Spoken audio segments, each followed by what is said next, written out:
Hello everybody and welcome back to the Leeds Lens. We have got quite a bit to discuss today.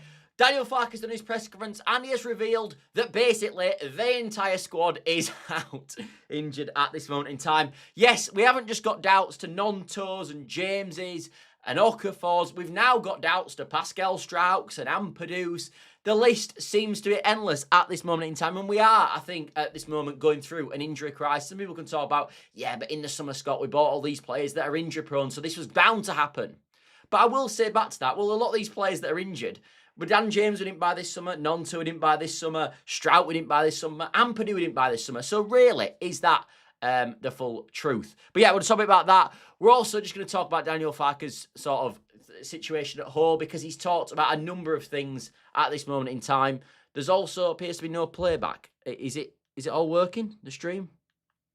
Seems to be. It's now saying it's not. Is it working? Yeah, I might have to get on my phone. Anyway, we'll carry on for now.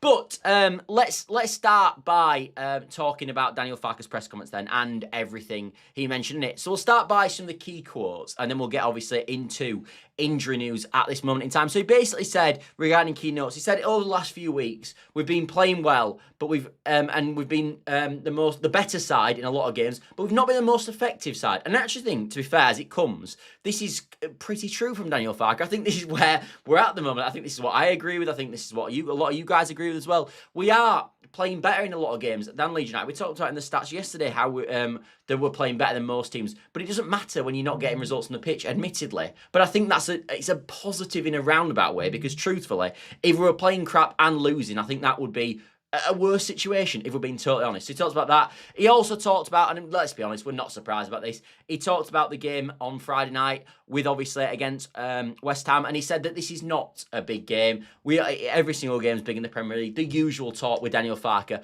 I think the whole fan base knows this is a big game for Daniel Farke, and it's a big game for Leeds United. It's a big game for West Ham as well, for the record. But Daniel Farke naturally is going to take pressure off his players. I don't really care that he said this. He also bigged up West Ham, which I think people have took sort of frustration with. I always took frustration when he belittles the Leeds United team, when he goes, we don't have enough quality. But I'd never had an issue with him talking well of the opposition. That doesn't really bother me. I know it bothers some people, and that's fine. But for me, that's never been a sort of key problem with Daniel Farke. I don't know if that's what you guys agree with, but that's currently where I'm at. I've never had a huge issue with that, to be honest. So he talks a bit about that. He also went on to talk about the fact, and he sort of came out fighting his press conference as well. To be honest with you, as it comes with the press conference, I was thinking this when I was sort of listening to it. This is, I usually find Daniel press conferences a bit of a slog. I find them a bit boring. I even, to be honest with you, prefer Jesse Marsh, because although he talked like a car salesman, I actually preferred that to sort of the sort of mumbling. I think naturally it's because Daniel Farke's not completely English fluent in terms of it's not his first language, so I get that, and we've got to bear that in mind. But I just don't find him that entertaining personally. And I was actually thinking about it as well. I was thinking, I wonder if one of the reasons why he's not particularly liked in the fan base is because of the way he talks. Because I think you've got this idea at football clubs that it's all about results, and that is true. Results are hugely important, but it's not everything. It's not absolutely everything. There's a way of doing certain things, and there's a way of conducting yourself that make fans like certain managers. Like you look at Bielsa, it wasn't just the results we were getting, but it was the way we were doing it. It was the fact that we knew Bielsa was so morally right. In fact, I liked stuff like he gave the Aston Villa goal away. I liked when he did Spygate, but then paid out of his own pocket the £200,000. These are the sort of things that not just it's actually what happens on the pitch, but actually these off the pitch things are massively important. And I think Daniel Farke in press conferences does struggle with stuff like that. I really think that's an issue with him. But as I said, I liked this press conference because he came out swinging a bit more. He came out talking about this is something we've been working over for the last 24 months to get in positions where we're playing big teams in big games like West Ham on Friday night, and we're playing him under the lights at Ellen Road. It's what we've been waiting for. And I like that. It shows a bit of fight in him, which is exactly what I want to see. I don't want to see all this sort of like almost robot-esque approach in every single game that, oh, it's going to be tricky, oh, it's going to be hard. We know, we've fought for this. We're going to fight for it, and we're going to show you on Friday night how it's going to go. And I liked that mentality. Anyway, let's talk a bit about injury news, because I think that's probably why a lot of you have clicked on this video. And as we've talked about, there is late decisions. And actually, to be honest, I think Daniel Farke gave a lot away in this press conference. If Nuno will understand what he's sort of saying in a lot of this and come to a conclusion himself, I'm not so sure. But I think from what Daniel Farke said in this press conference today, I think I know who's going to start and who isn't. And people might go, Scott, what are you talking about? So he obviously talked about the fact that Okafor, Gnonto, Struijk, Ampadu, and we know James is still sort of struggling because obviously he's had that, is it a groin injury, I think it was, and then he's come back and he was like an emergency case, obviously for the Burnley game, so he's still not probably at 100% fitness. But what he did say, which I think people will miss, right at the end of his press conference, he'd obviously talked at the start of his press conference about all these people being doubts for the game and sort of will make quote-unquote last-minute calls, and we know we don't always do that because he said last week we'd make a last-minute call on Okafor, and then it came to it that it actually was out for over a week. So these last-minute calls, I don't think are true ever. I think it's a bit of chess, hence like we saw with the Okafor situation. So what I will say, and I think we've seen that with Gnonto as well, where he said that it's a late decision and he's out for another few weeks after. So I don't really buy on these late calls. But what he did say, which is what I'm trying to get to here, is that he said at the end of his press conference, what we will do is we won't see he basically said we won't see all of them 5 players in the actual starting 11. That's not how it will be for Leeds United. We won't see all 5 players in the starting 11. If it's going to be anyone, it'll be 1 or 2 players from that bunch. So if there's the people who we basically said, the people who are doubts today, and we've listed in the doubts list, only 1 or 2 of them will play, because you can't play a whole squad of doubt players because naturally they can't give 100%, and you can't risk so many players on the pitch at one time. So he said the reason we could play Dan James is because the rest of the team, for the most part, wasn't dealing too with niggles outside of Stack, who seemed to have a rib injury, and he's obviously got a broken finger as well, which might sort of point towards his underlying poor performances in recent weeks, which they obviously talked about as well. But that is something to bear in mind, because then I'm looking at it and going, right, if I can only have 2 out of the 5 and I'm Daniel Farke, who do I go with? So you've got, as I said, you've got Okafor, who, by the way, I think with Okafor, the benefit is that he didn't go away on his national break. Obviously still pretty fresh, you'd expect to play. Then you've got Gnonto, who's been out for absolutely ages. Then you've got Ampadu, then you've got Struijk, and then I think you've sort of got Dan James. I think James will start, is my feeling, because I don't think he was impressed with the wingers at the weekend. I think you saw that with his post-match reaction. So I don't think he was too impressed with the wingers at the weekend. But so I do think he will change there. So I do think Dan James will start. But then I was thinking of it. So Dan James is going to start, and say there's 2 more that he probably will start out of them bunch. I think Okafor and Ethan Ampadu will be the risks. I think he loves Ethan Ampadu. I think for Daniel Farke, potentially Ethan Ampadu is the first name on the T-shirt. He's obviously the captain of the football club as well. And you know our win percentage with and without Ampadu is massively different. So I think if anyone's going to play out of this bunch, it will be Ethan Ampadu. I also hark you back to the Fulham game when he was also a late call and a doubt in that one, and he actually started the game. So I'm expecting Ethan Ampadu to start on Friday based on what we've said today. And I also think when he says late calls, Okafor for me has to play, because we saw at the weekend when he doesn't play the lack of attacking threat. Whereas if Pascal Struijk doesn't play, then you've still got Biol who can come in and play, who's at a certain level. We don't have, if Okafor doesn't play, the replacement on the wing position isn't as good as the replacement on the centre-back position from Struijk to Biol. Like, fundamentally, Biol's a better centre-back than, say, Harrison and Aronson are wingers, if that sort of makes sense to you guys. So I think we learned quite a bit at the press conference at the weekend. I think he basically said that some of the players, and we also know with Okafor as well, that Fabrizio Romano said at the time it was going to be 7 to 10 days. So if it's 7 to 10 days, 7 days would have been Friday's game. 10 days, obviously, it would have been, what, Sunday or Monday? So I think if there's anyone that's going to play, I'm going to guess Okafor and Ampadu. I think they will both play.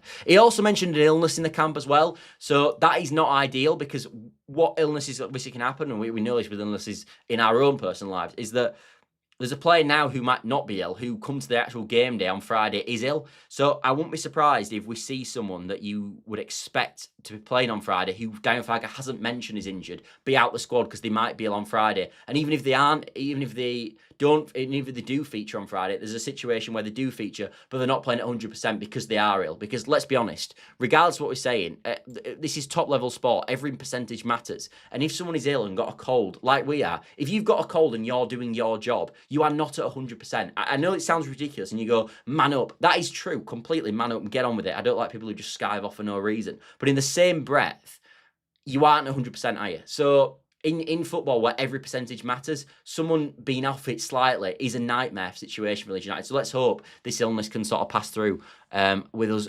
unscathed as such. He also then talked about sort of Leeds United being more clinical. I also want to get on to the team later and what I actually think he'll pick. I've sort of given him a bit away, but I have got the sort of the team lineup as usual up. But he also talked a bit about the tactical situation at the moment. The first comment he made, which is not really tactical, it's more just, I think this was a comment to appease fans. He says, we have to be more clinical. And he also went on to say that we've actually been working on finishing in training as well, which is obviously positive. He also went on to say that we are asking about the West Ham situation and where he's at with that, and how can we exploit West Ham. And they were talking about set pieces, because anyone that doesn't know, West Ham notoriously this season are horrendous on set pieces. I expect that to improve under Nuno in comparison to what we saw from Graham Potter, but set pieces have been a bit of a nightmare for West Ham so far. And obviously, Daniel Farke was saying that's one of our strong points this moment in time. Like, so Rodon's been much better, Pascal Struijk's been much better. We know DCL's good in the air. We know Longstaff, since he's been taking corners, has been much better as well. So I think that's a positive for Leeds. I really do. I think that's a huge positive. Anyway, let's move on to the final things. Yeah, the other thing that I wanted to mention, because obviously I talked about Pascal Struijk and Biol, and I think this is the one that's probably the hardest to call of who he's going to play, because he also did make a few comments to suggest that Struijk was going to play. Like he said, the centre-backs didn't do much wrong against Burnley, although he did also preface that by saying that when Stack makes the error in midfield, so one of the centre-backs should go and press, is it their winger, what's it called, Tanguga, or whatever he was called. Anyway, whoever that winger was that scored that worldie for Burnley, he basically said that one of the centre-backs should come out and press him, which is actually what we said in the post-match reaction as well. So yeah, anyway, let's get on to sort of my sort of team and where I think Leeds United are going to be at for the weekend. So we probably need to move to the team graphic note for that. So that is the wrong thing. So there we are. This is how I think. This is how I think I would line up for the game. This is how I think I would line up. You're going to say, why not Gnonto? I don't think Gnonto's at 100%. I actually agree with Farke. I think if you're going to play and risk a few players, don't risk everyone. And I think actually a wide two of Okafor and James isn't that bad. I think that's not so bad. I think that's something that can create chance against West Ham, because the other thing to mention with this West Ham team is, if there's one thing they lack, it's pace. So I want to pick players that are quick naturally, because of playing against West Ham. They are notoriously a team that are slow. Even Jamie Carragher said it on Monday Night Football as well. So James, obviously blistering pace. Now obviously he'd be up against Juve, who's not that slow himself. He's one of their quicker players. But I still think that's quite a nice matchup for us. Okafor would start on the left as well. If there's anyone I'd risk in the final third, it would be Okafor over Gnonto for two reasons. Number one, he's a better player than me, than Gnonto from what we've seen so far this season. And the other thing is, he's played more recently, so his body should be more prepared to handle a 90-minute spell. But what you might see is Okafor sort of play 60 minutes like we've seen so far from Okafor, and then maybe on the 60th, the usual substitutions, the likes of Aronson or Harrison, come on. And I think the other situation is probably the midfield. So Tanaka's in there for me. Longstaff, for me, is a definite given. We sort of talked about yesterday, the big chances created, all the other chances. And also, at this moment in time, Stack is struggling.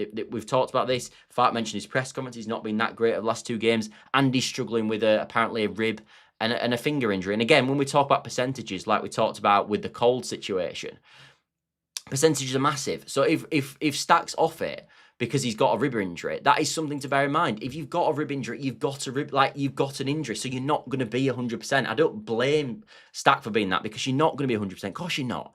So, so as I said, for me, Longstaff and Tanaka's a really nice midfield. I also quite like that balance. I think Tanaka offers a lot more on the ball than Stack does, and I think Longstaff offers a lot more legs than Stack does. So that would be the midfield two I pick. I am praying that Ampadu starts. If not, I wouldn't go for Gruev. I would actually start Stack in the midfield, in the holding midfield role. I don't think he's that bad at it. He's done it for Hoffenheim. He's done it in the past. I don't hate that. I would go with Stack as the holding midfielder. And then my goalkeeper and centre-half, I would go Biol and Perry. And I think for the first time this season, this is the most likely chance that Biol starts. Struijk's holding a knock. We know he said he's not going to play the whole, all 5 of the players that are struggling at this moment in time and waiting for updates. And we know that obviously Struijk didn't have the best game. He mentioned in his press conference that he should have pressed him for their second goal as well. So I think if there's any time Biol's going to play, now is his moment. Now is his chance. If he's going to get into this Leeds United team, it's going to be now, in my opinion. So I think he will go Biol, if I was to guess, a centre half. I think he will for this one. And then in goal, I would go with Perry. I actually think he will stick with Darlow in goal. I think this is where the only change I think that probably Farke will definitely make. I think he'll stick with Darlow in goal. I was actually disappointed in the presser that they didn't ask about the Perry-Darlow situation, because obviously in the most recent game, they did ask about the Perry-Darlow situation, and he obviously said that Darlow was going to start. They didn't ask him again in this press conference if it was going to be Perry or Darlow, which is a bit of a shame. But that is the situation, I guess, that we're at. What's going on here? I've got a bit rate through the roof. Is everything all good? Or am I lagging? Am I lagging? I'm not sure. Anyway, seems a bit a few technical issues tonight. I don't know. Hopefully it's not affecting you guys. Is it? Oh no, it seems all fine. Anyway, so that's the team that I would go with for West Ham. Obviously, tomorrow will be the preview for the West Ham game. Huge game for Leeds United, as we know. So stick around for that. But otherwise, I might just leave it there today. I might just do a shorter one because let's not make up some. Let's not talk about news if there's nothing else to talk about. All Leeds out. Tom says all good, mate.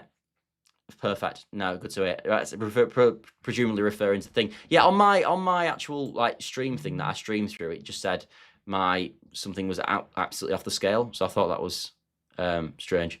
Anyway, that's where we are at. So thanks all for watching as always. And Chelsea have just scored, which is slightly annoying. Oh well. And I will see you all tomorrow. Won't be a live, of course. The preview is always a pre-record. But I hope you enjoy it all as always. See you all, everybody. Let me get it up so I can end the stream. God, this has been a bit of a mare on it. See you all, everybody.